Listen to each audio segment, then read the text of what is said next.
बात करते हैं उत्प्रेक्षा अलंकार की। ठीक है,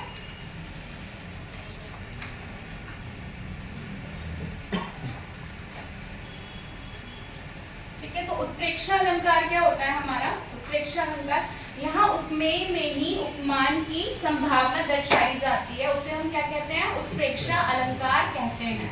ठीक है, जैसे अथवा, ऐसा लग रहा था, जैसा लग रहा था, जनहु मनहु, मतलब किसी के जैसे। ठीक है, वहां पे हमारा कौन सा अलंकार होता है? उत्प्रेक्षा अलंकार होता है। ठीक है, लिखते हैं चलिए उत्प्रेक्षा अलंकार के बारे में। ठीक है, लिखिएगा, जहां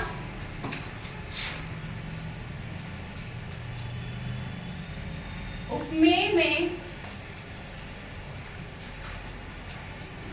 उपमान की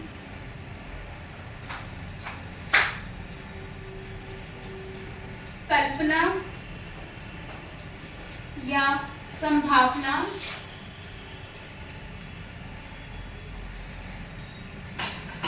दर्शाई जाए,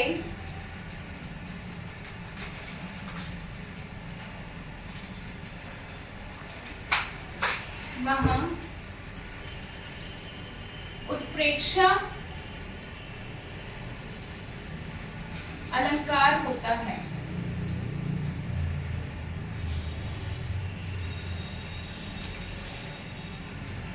ठीक है, जैसे जनहु मनहु, जैसे, ठीक है, इत्यादि शब्दों का प्रयोग होता है।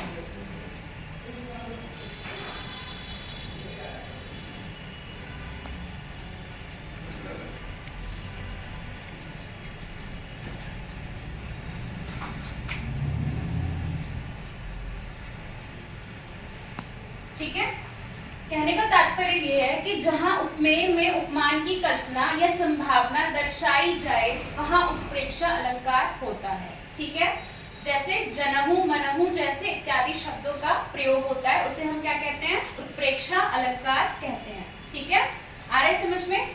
जैसे पद्मावती सब सखी बुलाई, जनु फुलवारी सब सबे चली आई। ठीक है, यहाँ पे कहने का मतलब क्या है कि पद्मावती ने किनको बुलाया? सखियों को बुलाया, लेकिन जनहु फुलवारी, फुलवारी की तरह वो सभी चली आई। मतलब यहाँ पे हमने सखियों की किससे की है?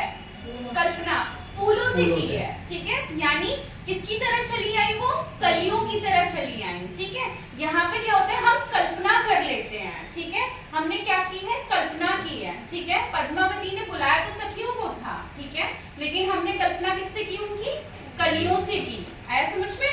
तो वहां पे आपको कौन सा अलंकार होता है? उत्प्रेक्षा अलंकार होता है। ठीक है, लिखिए फटाफट से, इसी को लिखेंगे, पद्मावती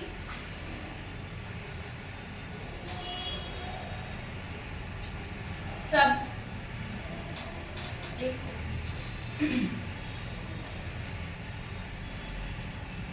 पद्मावती सब सखी बुलाई,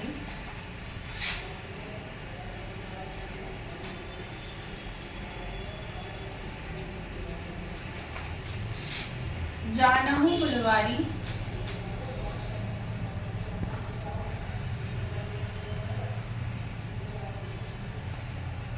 सब चली आई। ठीक है, तो यहाँ पर ये फुलवारी जो शब्द है ना, सखियां किसकी तरह आ रही हैं? फुलवारी की तरह आ रही है। ठीक है, तो यहाँ पे हमने क्या की है? उनकी कल्पना की है। ठीक है, अर्थात उपमेय में ही हमने उपमान की कल्पना कर दी है। आया समझ में? वहां पे आपका कौन सा अलंकार हो जाएगा? उत्प्रेक्षा अलंकार हो जाएगा। ठीक है, लिख लीजिए इसे फटाफट से। ठीक है, इसी का भी उदाहरण हम देखेंगे। इसके बोधक शब्द होते हैं मनो। ठीक है, जैसे मैंने मनहु जनहु लिखा है यहाँ पे। ठीक है, उसी तरह से कुछ और बोधक शब्द भी होते हैं उसके, वो भी लिख लीजिए। ठीक है, जैसे मनो,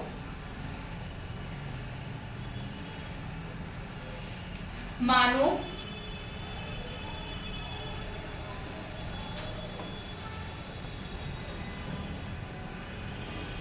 जनु जनहु, अल्पविराम जियो आदि। ठीक है, ये सभी आपके क्या है, बोधक शब्द है। इससे आपको क्या पता चलता है कि यहाँ पर कौन सा अलंकार होगा, उत्प्रेक्षा अलंकार होगा। जब भी आपको ये सारे बोधक शब्द दिख जाएं, जनहु, मनहु, मनो, मानु, ठीक है, ये सब बोधक शब्द आपको जहां भी दिख जाएं, वहां पे आपका कौन सा अलंकार हो जाएगा, उत्प्रेक्षा अलंकार हो जाएगा। ठीक है।